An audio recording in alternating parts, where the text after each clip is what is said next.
ಅಕ್ಷತೃತೀಯ ದಿನಾಂಕ, ಮುಹೂರ್ತ, ಸಮಯ ಮತ್ತು ಆಚರಣೆಗಳು. ಅಕ್ಷತೃತೀಯ ಭಾರತದಾದ್ಯಂತ ವಿಶೇಷವಾಗಿ ಹಿಂದೂಗಳು ಮತ್ತು ಜೈನರು ಆಚರಿಸುವ ಶುಭ ಹಬ್ಬವಾಗಿದೆ. ಅದೃಷ್ಟ ಮತ್ತು ಸಮೃದ್ಧಿಯನ್ನು ಕೋರುವ ಹಬ್ಬವಾದ ಅಕ್ಷತೃತೀಯವನ್ನು ಯಾವುದೇ ಪ್ರಯತ್ನಗಳ ಫಲಪ್ರದತೆಗೆ ಶುಭವೆಂದು ಪರಿಗಣಿಸಲಾಗಿದೆ. ಅಕ್ತಿ ಅಥವಾ ಅಗತೀಜ್ ಎಂದು ಕರೆಯಲ್ಪಡುವ ಅಕ್ಷತೃತೀಯವನ್ನು ಹಿಂದೂ ಮಾಸದ ವೈಶಾಖದ ಶುಕ್ಲ ಪಕ್ಷ ತೃತೀಯದಂದು ಆಚರಿಸಲಾಗುತ್ತದೆ. ಗ್ರೆಗೋರಿಯನ್ ಕ್ಯಾಲೆಂಡರ್ನಲ್ಲಿ ಅಕ್ಷಯ ತೃತೀಯವು ಸಾಮಾನ್ಯವಾಗಿ ಏಪ್ರಿಲ್ ಅಥವಾ ಮೇ ತಿಂಗಳಲ್ಲಿ ಬರುತ್ತದೆ. ಅಕ್ಷಯ ತೃತೀಯ 2025 ಏಪ್ರಿಲ್ 30 ಬುಧವಾರ. ಕಾರ್ಯಕ್ರಮಕ್ಕೆ 18 ದಿನಗಳು ಬಾಕಿ ಇವೆ. ಭಾರತೀಯ ವೈಶಾಖ ಮಾಸದ ಶುಕ್ಲ ಪಕ್ಷದ 3ನೇ ದಿನದಂದು ಅಕ್ಷಯ ತೃತೀಯವನ್ನು ಆಚರಿಸಲಾಗುತ್ತದೆ. ಗ್ರೆಗೋರಿಯನ್ ಕ್ಯಾಲೆಂಡರ್ ಪ್ರಕಾರ ಇದು ಏಪ್ರಿಲ್ ಮೇ ತಿಂಗಳಲ್ಲಿ ಬರುತ್ತದೆ. ಈ ದಿನದಂದು ಸೂರ್ಯ ಮತ್ತು ಚಂದ್ರ ಇಬ್ಬರೂ ತಮ್ಮ ಗ್ರಹ ಸ್ಥಿತಿಯಲ್ಲಿ ಉತ್ತಮ ಸ್ಥಿತಿಯಲ್ಲಿದ್ದಾರೆ ಎಂದು ಹೇಳಲಾಗುತ್ತದೆ. ಈ ದಿನವನ್ನು ಅಗತೀಜ್ ಎಂದು ಕರೆಯಲಾಗುತ್ತದೆ. ಅಕ್ಷಯ ತೃತೀಯ ಮಹತ್ವ. ಜ್ಯೋತಿಷಶಾಸ್ತ್ರದ ಪ್ರಕಾರ ಅಕ್ಷಯ ತೃತೀಯ ದಿನದಂದು ಸೂರ್ಯ ಮತ್ತು ಚಂದ್ರರು ತಮ್ಮ ಪ್ರಕಾಶಮಾನವಾದ ಹಂತದಲ್ಲಿ ಇರುತ್ತಾರೆ. ಅವರು ಅತ್ಯುನ್ನತ ಸ್ಥಾನವನ್ನು ಆಕ್ರಮಿಸಿಕೊಳ್ಳುತ್ತಾರೆ. ಆ ದಿನದಂದು ಹೆಚ್ಚಿನ ಬೆಳಕನ್ನು ಹೊರಸೂಸುತ್ತಾರೆ. ಶುಕ್ರ ಗ್ರಹವು ಸಹ ಅದರ ಪ್ರಕಾಶಮಾನವಾದ ಸ್ಥಾನದಲ್ಲಿದೆ. ಜಗತ್ತಿನಲ್ಲಿರುವ ಶಕ್ತಿಗಳು ರೇಖೀಯವಾಗಿ ಭೇಟಿಯಾಗುತ್ತವೆ, 0 ಡಿಗ್ರಿಯ ವೈಶಾಲ್ಯವನ್ನು ಮಾಡುತ್ತವೆ ಎಂದು ನಂಬಲಾಗಿದೆ. ಈ ವಿದ್ಯಮಾನವು ಒಂದು ರೀತಿಯ ಕಾಸ್ಮಿಕ್ ಮರುಹೊಂದಿಕೆಯನ್ನು ಅಥವಾ ಶಕ್ತಿಗಳ ಪುನರಾವರ್ತನೆಯನ್ನು ರೂಪಿಸುತ್ತದೆ. ಇದು ಸಕಾರಾತ್ಮಕತೆ ಮತ್ತು ಸಮೃದ್ಧಿಯ ಅಲೆಯನ್ನು ಉತ್ತೇಜಿಸಲು ದಾರಿ ಮಾಡಿಕೊಡುತ್ತದೆ. ವೈಶಾಖ ಮಾಸದ ಶುಕ್ಲ ಪಕ್ಷದ ತೃತೀಯ ದಿನ ಅಥವಾ 3ನೇ ದಿನ ಅಕ್ಷಯ ತೃತೀಯ. ನಾರದ ಪುರಾಣದಲ್ಲಿ ಬರೆದಿರುವಂತೆ ಅಕ್ಷಯ ತೃತೀಯದಂದು ತ್ರೇತಾಯುಗ ಪ್ರಾರಂಭವಾಯಿತು. ಈ ತೃತೀಯದಂದು ಮಾಡುವ ಪವಿತ್ರ ವಿಧಿಗಳು ಶಾಶ್ವತ ಅಥವಾ ಅಕ್ಷಯ ಎಂದು ನಂಬಲಾಗಿದೆ.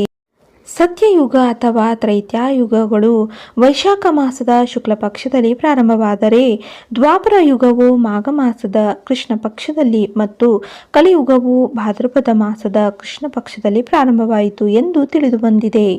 ಜೈನ ಧರ್ಮದಲ್ಲಿ ಅಕ್ಷಯ ತೃತೀಯ ದಿನದಂದು ಮೊದಲ ತೀರ್ಥಂಕರ ಭಗವಾನ್ ಋಷಭದೇವನು 1 ವರ್ಷಕ್ಕೂ ಹೆಚ್ಚು ಕಾಲ ಉಪವಾಸ ಮಾಡಿದ ನಂತರ ತನ್ನ ಮೊದಲ ಆಹಾರವನ್ನು ಪಡೆದನು.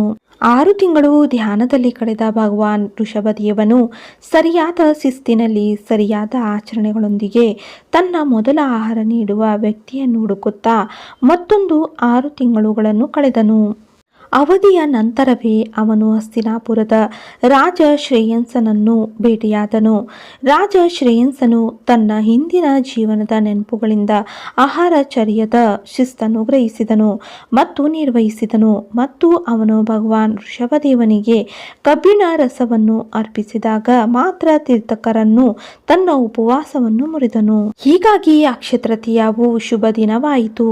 ಭಗವಾನ್ ಆದಿನಾಥ ಎಂದು ಕರೆಯಲ್ಪಡುವ ಭಗವಾನ್ ಋಷಭದೇವನ ಗೌರವಾರ್ಥವಾಗಿ ಭಕ್ತರು ಅಕ್ಷಯ ತೃತೀಯ ದಿನದಂದು ಉಪವಾಸವನ್ನು ಆಚರಿಸುತ್ತಾರೆ.